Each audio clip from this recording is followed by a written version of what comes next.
Guerra, Derecho y Filosofía en la Antigüedad Clásica, expuesto por Emiliano Buiz. Emiliano Buiz es abogado con orientación en Derecho Internacional, licenciado y profesor en Letras por la Universidad de Buenos Aires, máster en Historia y Derecho de la Antigüedad por la Universidad de París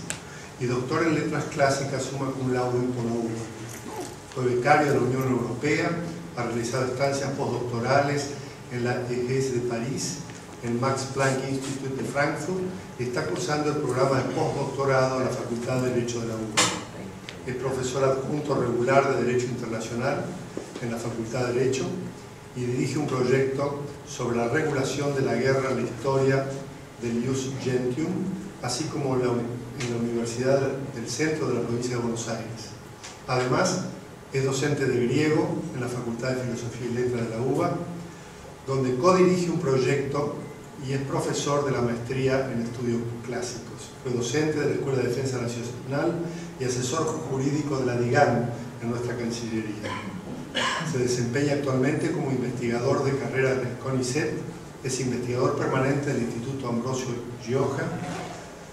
es investigador asociado del Centro para Retórica y Oratoria de la Royal Holloway University of London, del Grupo de Trabajo sobre Derecho Griego, Clásico y Arcaico en el Instituto de Investigaciones en Historia del Derecho, y ha sido designado recientemente Fellow del Carnegie Council for Ethics and International Affairs y del Center for Hellenic Studies de la University of Harvard.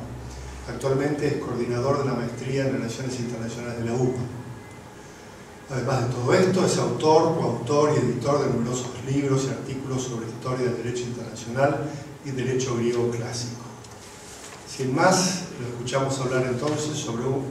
la guerra, derecho y filosofía en la antigüedad clásica. Bueno, no sé si se escucha, sí. Bueno, muchas gracias ante todo por la invitación para este evento sumamente interesante en términos de temática a tratar y creo que de proyecciones respecto a una cantidad de reflexiones que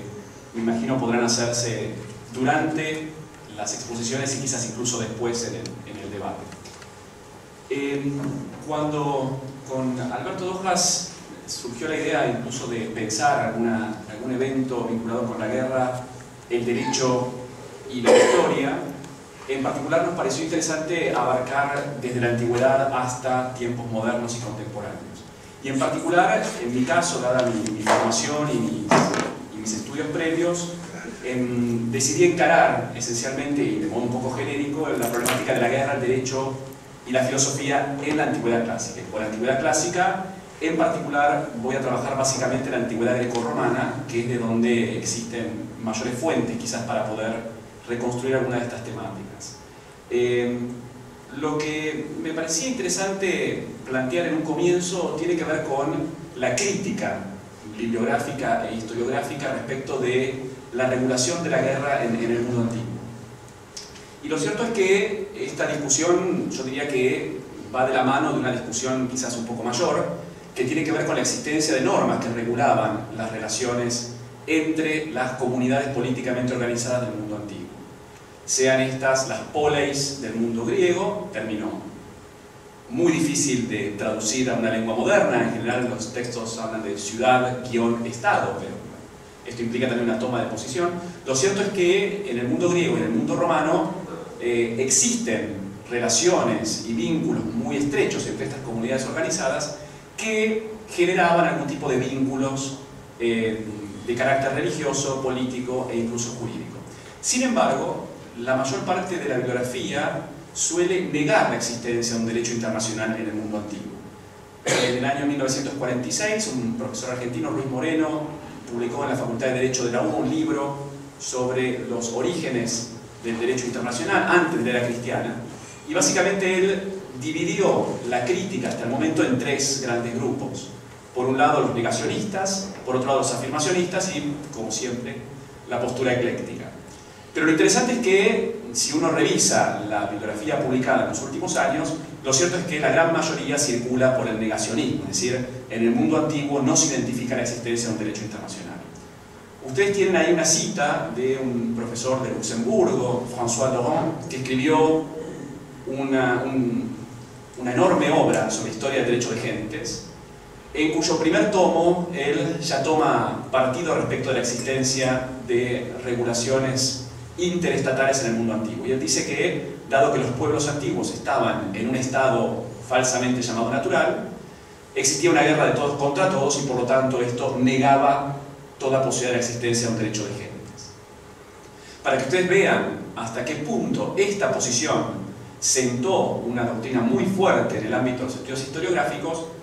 acompaño la cita de Laurent con una cita mucho más reciente de un profesor Eckstein, que publicó un libro sobre la anarquía en el Mediterráneo antiguo, donde decía, y retoma casi textualmente los argumentos del propio Laurent, que las ciudades-estado en el mundo griego existían en un mundo carente de derecho internacional, porque había sociedades pesadamente militarizadas y diplomáticamente agresivas, entre las cuales la guerra era algo común. Sin embargo, lo cierto es que, tanto para el mundo griego antiguo como para el mundo romano, uno encuentra en las fuentes primarias, y acá me parece interesante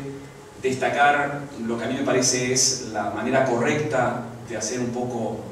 estudios sobre historia antigua, que tiene que ver necesariamente con la recurrencia a las fuentes griegas y romanas, sean fuentes jurídicas estrictamente, que son pocas, algunas preservadas en soportes duros, soportes epigráficos como piedras, bronces, etc., pero la mayoría fuentes extraliterarias, es decir, la tradición literaria que de alguna manera transmite indirectamente concepciones sobre el derecho, tanto, digo, en las fuentes directas como en las fuentes extrajurídicas o indirectas, uno encuentra referencia a una expresión que me parece significativa para pensar estos temas, que es el derecho común de las ciudades griegas. Uno podría explayarse mucho en esto, pero lo cierto es que cuando los textos mencionan regulaciones vinculadas con los conflictos armados,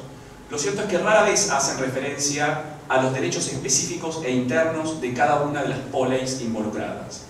Es decir, en vez de hablar de un derecho ateniense, un derecho espartano o un derecho corintio, estos textos refuerzan la idea de que las normas que de alguna manera plantean una regulación genérica están, yo diría, amparadas en leyes comunes de los griegos, es decir, los nomoi koinoi, las leyes comunes, o en un derecho de los griegos que de alguna manera involucra al conjunto de poleis del mundo helénico. Ustedes tienen una cantidad de citas, fíjense, la primera es una cita epigráfica, es un decreto ateniense de principio del siglo IV, en el cual los atenienses deciden nombrar unos heraldos para que vayan a la Liga Etolia a reclamar por unos prisioneros que habían sido tomados precisamente por los etolios. Y cuando califican este hecho de la toma de prisioneros que habían perjudicado claramente la posición de Atenas, dicen que esta acción fue una acción contraria a las leyes comunes de los griegos. ¿Sí? Los atenienses no hablan de la violación a un derecho ateniense o de la violación a un derecho etolio. Del mismo modo, Tucídides, que es quizás la gran fuente para pensar la regulación de la guerra en el mundo griego clásico, menciona en muchos casos el derecho de los griegos al hablar de la inmunidad de aquellos pueblos que suplican frente a un conquistador o el respeto de aquellos que se rinden frente a la potencia de quien invade. Los testimonios del teatro también son abundantes, hay pasajes de las tragedias de Eurípides, incluso textos de las Helénicas de Genofonte. Otro historiador, Heródoto, al hablar de las guerras con los persas, vuelve a insistir en este concepto. Es decir, me parece que los propios textos están brindando una idea de la existencia de un nomos, es decir, de un derecho acordado, que en definitiva vincula a las ciudades específicas.